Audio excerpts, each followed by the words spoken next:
aqui entra a matéria de metodologia propriamente dita. Nossa pesquisa foi realizada através de um estudo transversal descritivo com amostras de conveniência.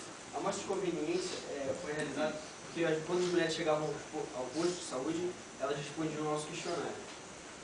Foi realizado em 4 unidades básicas de saúde do município de Teresópolis, dentre elas Barra do Iguí, Venda Nova, Beiralinha e Mildon. Foi abordado 2 zonas, a zona urbana e a zona rural. A zona rural é realizada pela unidade básica de saúde de Venda Nova. Cada posto abrange uma quantidade de pessoas, né? Cada um tem seu cadastro de acordo com ele próprio. E a abrangência de cada PSF, eu vou falar, a Barra do Iguí abrange 7.900 pessoas, Venda Nova, 610 pessoas, que seja zona rural, Beiralinha, cerca de 1.000 famílias, e Mildon, cerca de 2.700 famílias. Todos esses postos têm uma equipe do PSF, só a do Mildon possui duas equipes.